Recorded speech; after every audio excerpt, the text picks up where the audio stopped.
Friends, welcome to IICS platform. आज है 27 जुलाई और 27 जुलाई के करेंगे हम करंट अफेयर। लेक्चर स्टार्ट करने से पहले चैनल को सब्सक्राइब और बेल आइकन प्रेस करना ना भूलें। चलो वीडियो स्टार्ट करते हैं।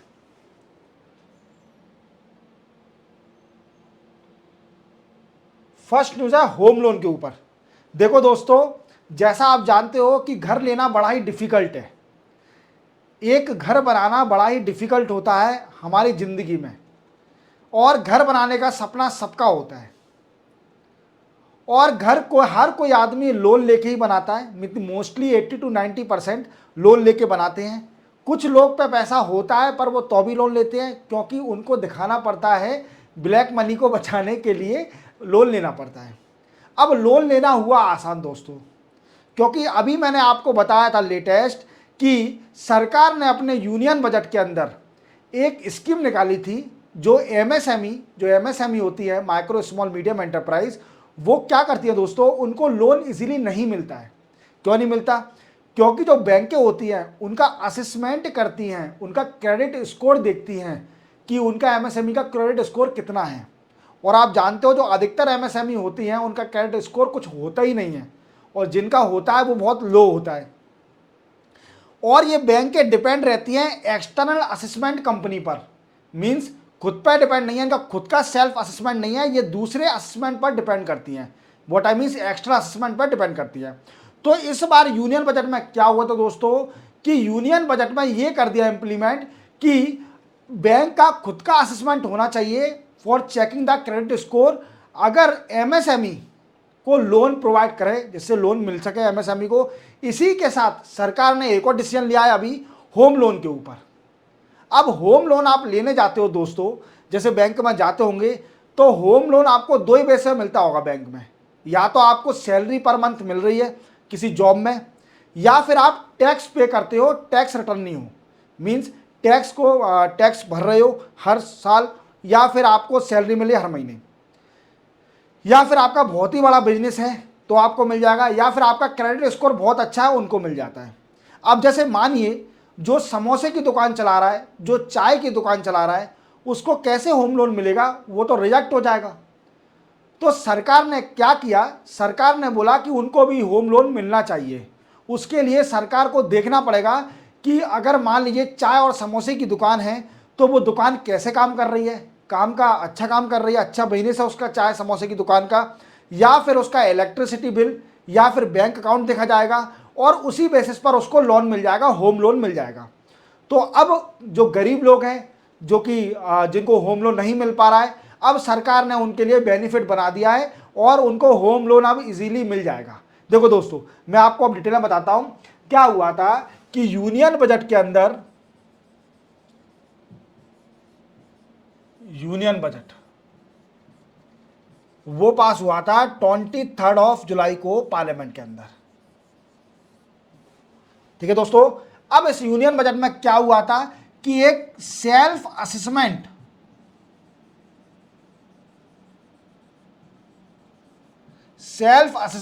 ऑफ बैंक का सेल्फ असेसमेंट सेटअप करने का बोला था। जो पब्लिक बैंक हैं, जो पीएसबी हैं, उनसे बोला कि आप self assessment credit score check करने का, या फिर जो भी लोन चाह रहा है एमएसएमई उसका असेसमेंट करने के लिए आप खुद का असेसमेंट बनाइए, ना कि एक्सटर्नल असेसमेंट एजेंसी पर डिपेंड रहिए। Means not depend on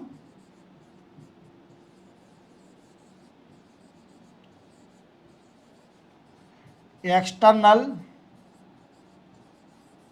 agency, इन पर डिपेंड मत रहिए। ठीक है, अपना खुद का सेल्फ असेसमेंट बनाइए जिससे एमएसएमई को ज्यादा लोन मिल सके। अब सरकार ने बोला है कि दोस्तों होम लोन में भी ये फैसिलिटी होना चाहिए। होम लोन में भी फैसिलिटी ये होना चाहिए कि credit score external self assessment जब बैंक में बन जाएगा तो बैंक होम लोन भी प्रोवाइड कर सके। अभी आप देखते होंगे होम लोन किसको मिलता है, तो होम लोन मिलता है दोस्तों टैक्स पेयर को, जो टैक्स पे कर रहा है, या फिर सैलरी, जिसको महीने की सैलरी मिलती है उनको होम लोन मिलता है। बट सरकार ने बोला कि जो लोग गरीब हैं, जो लोग होम लोन लेना चाह रहे हैं, उनको भी होम लोन इजीली मिल सके। इसलिए क्या किया जाए कि जो बैंकें हैं वो उसका कंजम्पशन और एक्सपेंडिचर चेक करें। या फिर मैंने आपको एक एग्जांपल दिया, जैसे कोई चाय की दुकान है या फिर समोसे की दुकान है, तो बैंक क्या करेगी, बैंक उसका देखेगी बिजनेस कैसा चलता है, उसका इलेक्ट्रिसिटी बिल देखेगी कोई ड्यू तो नहीं है, बैंक अकाउंट चेक करेगी उसका बैलेंस कितना है, और उसी बेसिस पर उसको लोन मिल जाएगा। तो समझ रहे हो। अब एक बात मैं आपको कंक्लूजन पॉइंट बता देता हूं कि होम मिलना हो गया है आसान, क्योंकि सरकार ने एक्सटेंड कर दिया है home loan to all people by checking the self assessment body setup in the bank और checking the electricity bill even as a bank account of the small investor, and bank will provide the loan if the bank account and electricity bill due are clear and their business is also doing very well, that easily get the home loan। समझ में आ गया मेरी बात को कि home loan उनको अब आसान हो गया है। तो जाइए, अगर कोई भी इंटरेस्ट हो घर बनाने में तो आपको होम लोन इजीली मिल जाएगा। आप मैनेजर से बात करिए कि अभी सरकार का डिसीजन आया है, हमको होम लोन चाहिए as per the decision of government. समझ में आ गया। चलते अपन नेक्स्ट न्यूज पर। नेक्स्ट न्यूज दोस्तों, प्राइवेट मेंबर बिल। देखो दोस्तों, अब क्या होता है प्राइवेट मेंबर बिल। पार्लियामेंट के अंदर 3-4 प्राइवेट मेंबर बिल पास हुए। अब क्या होते हैं प्राइवेट मेंबर बिल। तो दोस्तों आप जानते हो 2 तरह के बिल होते हैं, एक होता है पब्लिक बिल, एक होता है private member bill. Public bill क्या होता है, देखो पब्लिक बिल वो होता है जो सरकार पास करती है, मीन्स जिस पार्टी की सरकार होगी अगर वो कोई बिल पार्लियामेंट में पास करती है, that is called a public bill. और अगर जो अपोजिशन पार्टी के लीडर हैं, जो कि मिनिस्टर नहीं है, जो कि मेंबर हैं, मेंबर ऑफ द लोकसभा और द राज्यसभा, बट उन पे कोई पद नहीं है, वो सिर्फ ओनली एक मेंबर है, मिनिस्टर नहीं है, सरकार में नहीं है, अपोजिशन में बैठे हैं, अगर वो कोई बिल पास करते हैं that is called a private bill.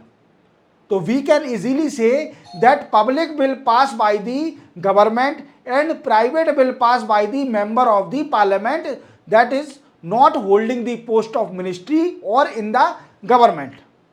समझ में आ गया। समझ में आ गया था कि प्राइवेट और पब्लिक मेंबर में क्या डिफरेंस होता है। तो मैं आपको लिख देता हूं कि पब्लिक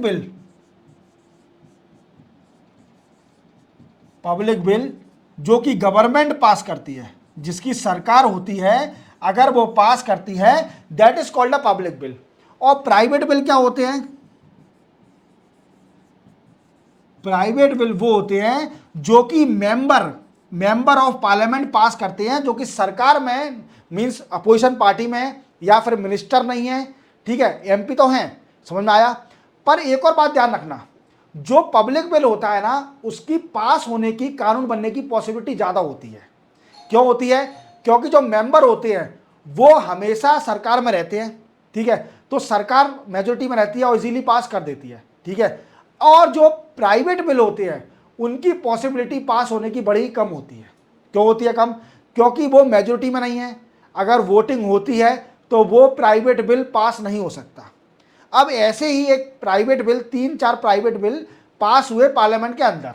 इनको तो आप जानते होंगे, ये है शशि थरूर, ये कांग्रेस के बड़े ही अच्छे लीडर हैं और मेरे आइडियल हैं, क्योंकि इनकी इंग्लिश इंडिया की सबसे बेस्ट इंग्लिश मानी जाती है। ये बहुत अच्छी इंग्लिश बोलते हैं, इनकी इंग्लिश इतनी अच्छी है कि हालांकि ये अपोजिशन पार्टी में है, कांग्रेस में है, पर इनकी रिस्पेक्ट बहुत है। तो शशि थरूर साहब ने बड़े ही इंटेलिजेंट है ये, और इन्होंने 3 प्राइवेट बिल पास करे। सबसे पहला बिल पास करा कि एक कोर्ट बेंच, देखो ये केरला से बिलोंग करती है, एक कोर्ट बेंच सेटअप होना चाहिए त्रिवेंद्रमपुरम में कोर्ट बेंच त्रिवेंद्रमपुरम में सेटअप करी जाए। पहला प्राइवेट बिल क्या पास किया कि एक कोर्ट बेंच त्रिवेंद्रमपुरम केरला में सेटअप करी जाए। समझ में आया। और दूसरा बोला, क्योंकि देखो केरला में जो कोर्ट बेंच है, हाई कोर्ट की बेंच है, वो है कोची के अंदर। कहां पर है, कोची के अंदर है, कोची के अंदर है। और उन्होंने बोला कि कोर्ट बेंच एक त्रिवेंद्रमपुरम में भी सेटअप होना चाहिए। तो पहला प्राइवेट बिल ये था। दूसरा प्राइवेट बिल था कि 1% reservation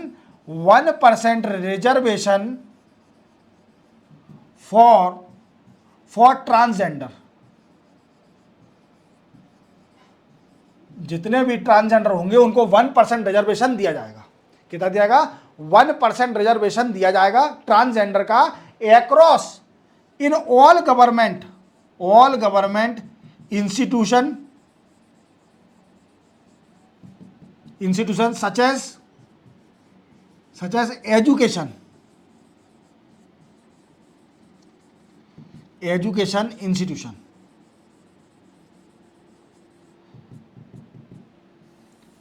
in government such as education institution 1% reservation for transgender. दूसरा प्राइवेट बिल क्या था कि 1% रिजर्वेशन दिया जाए ट्रांसजेंडरों को, वो जो भी गवर्नमेंट इंस्टीट्यूट है या फिर एजुकेशन इंस्टीट्यूट उनमें दिया जाए।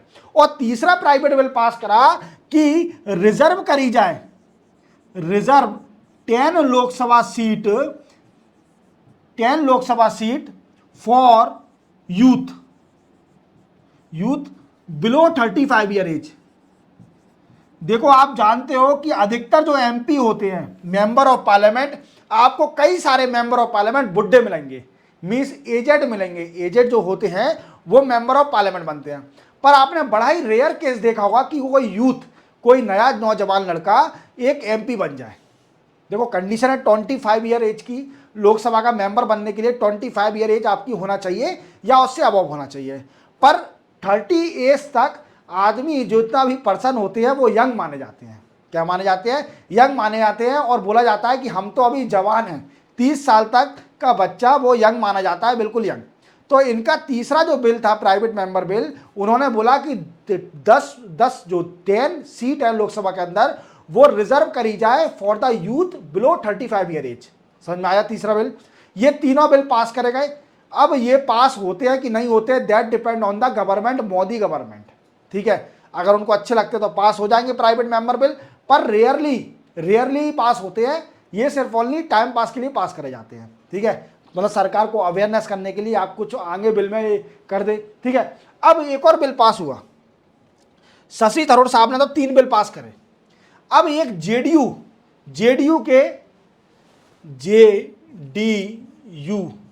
के एक प्राइवेट मेंबर बिल पास हुआ, जिस प्राइवेट मेंबर का बिल का नाम था flood and drought control bill 2024। Flood and drought control bill 2024। यह बिल पास किसने करा? जेडीयू के आलोक कुमार सुमन जी ने यह प्राइवेट बिल पास करा, flood and drought control bill 2024। अब आप जानते हो बिहार में फ्लड आता है। अब फ्लड को कंट्रोल करने के लिए डिजास्टर मैनेजमेंट है ही ऑलरेडी, पर तो भी एक नाम के लिए एक बिल पास कर दिया, flood and drought control bill 2024। यह बिल क्या करेगा? इस बिल का aim to set up control board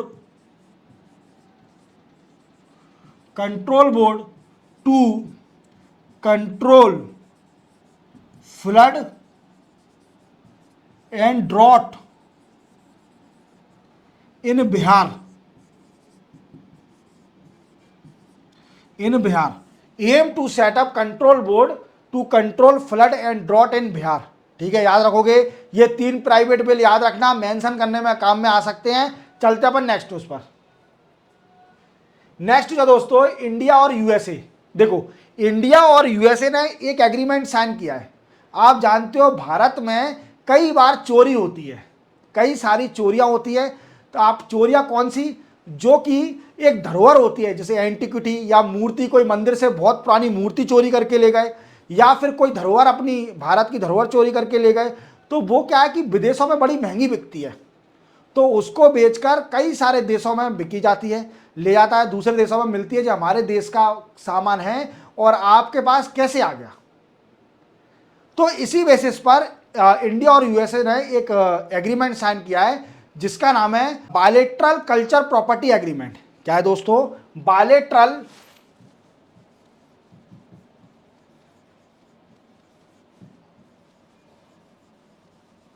culture property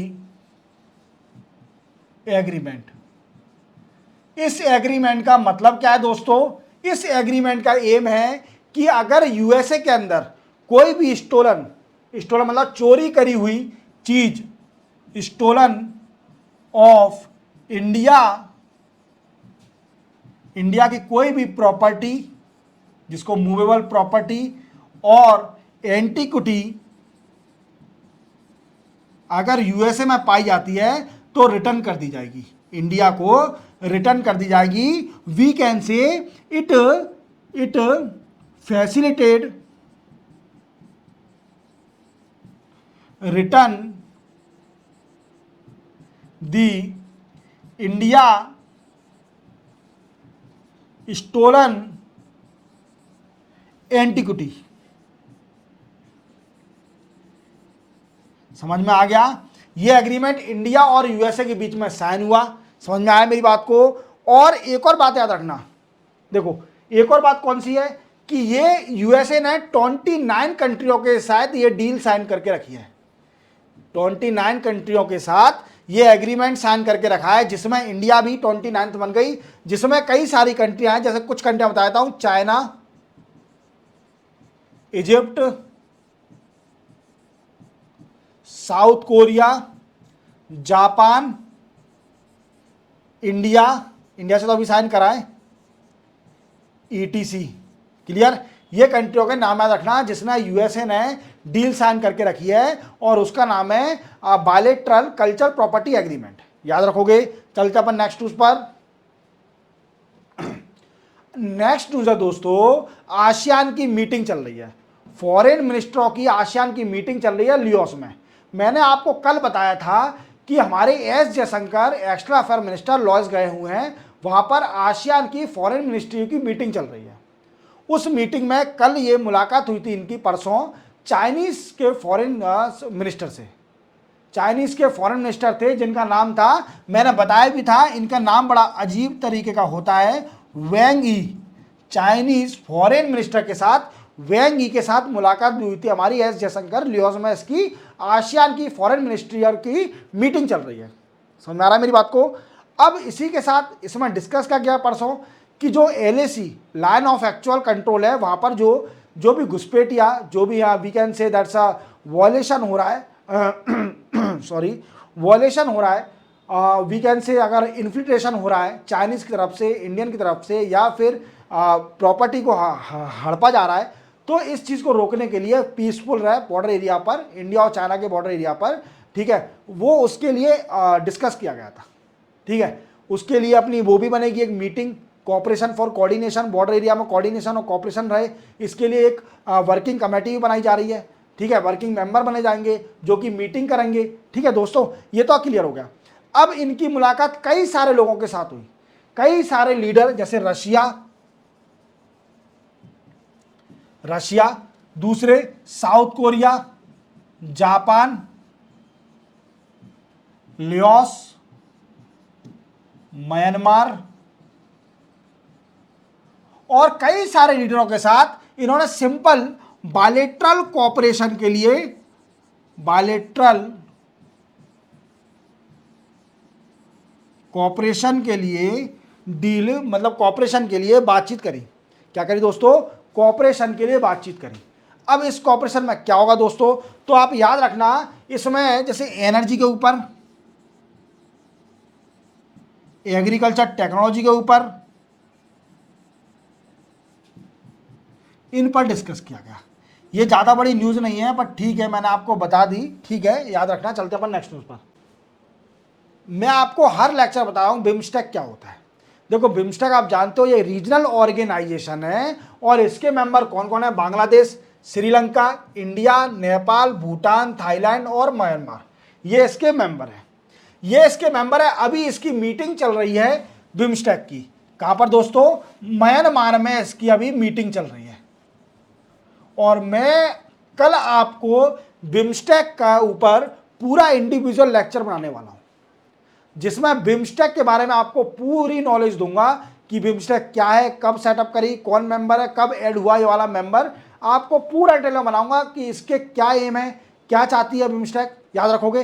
देखो इसके क्या मीटिंग चल रही है, सिक्योरिटी चीफ की मीटिंग चल रही है, सिक्योरिटी चीफ की मीटिंग चल रही है of member country of BIMSTEC, member country of BIMSTEC, याद रखोगे मेंबर कंट्री ऑफ बिम्स्टेक। अब हमारे सिक्योरिटी चीफ कौन है, अजीत डोभाल साहब। हमारे यहां से कौन गया है, अजीत डोभाल साहब गए हैं, और इन्होंने कई सारी कंट्रियों के साथ डील साइन करी और डिस्कस किया, discuss on counter terrorism,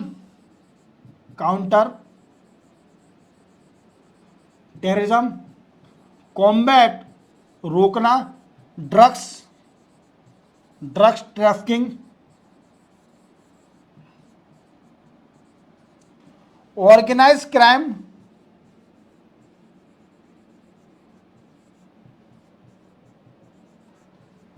second port conclave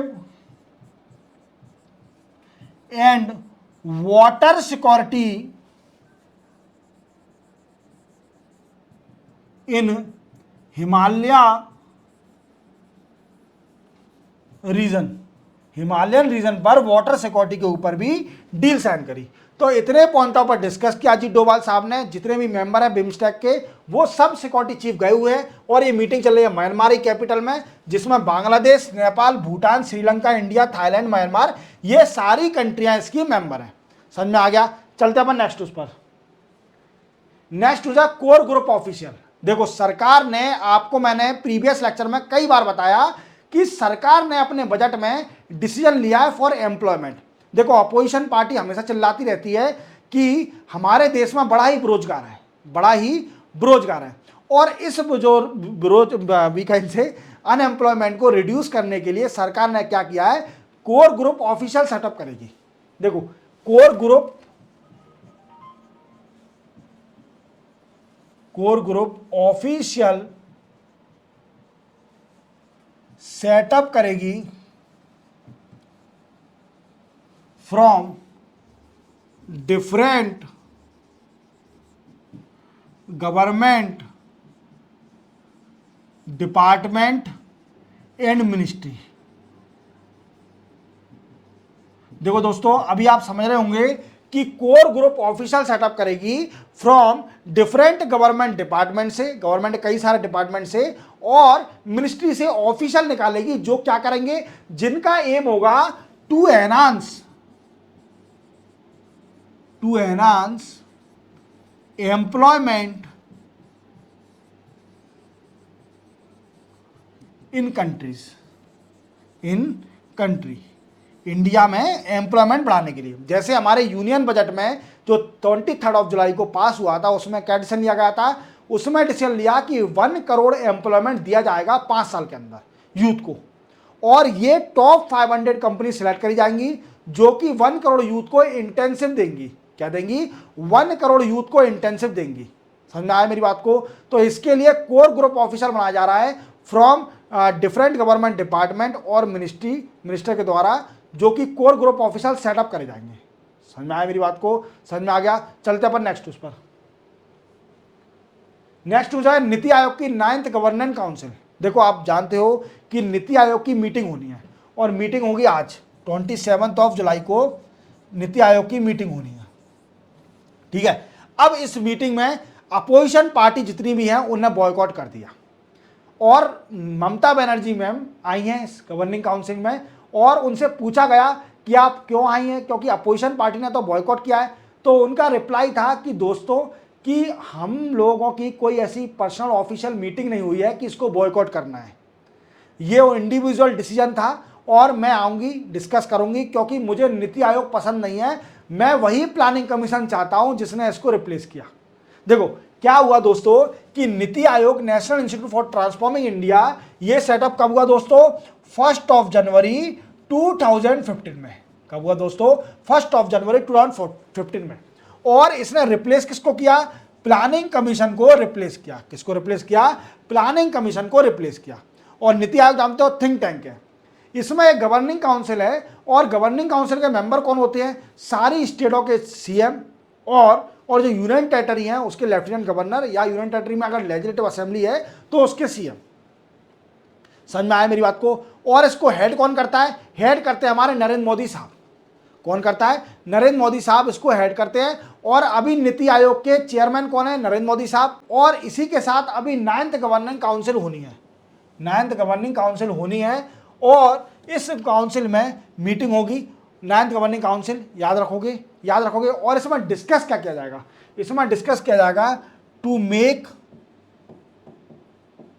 India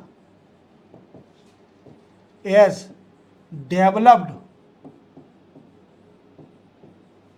by 2047 तक इंडिया को डेवलप्ड कंट्री बनाना, ये इसका मोटिव है। तो इसी के साथ 27 जुलाई के करंट अफेयर कंप्लीट होते हैं। मिलते हैं मंडे को 29 जुलाई को नए करंट अफेयर के साथ। तब तक के लिए जय हिंद।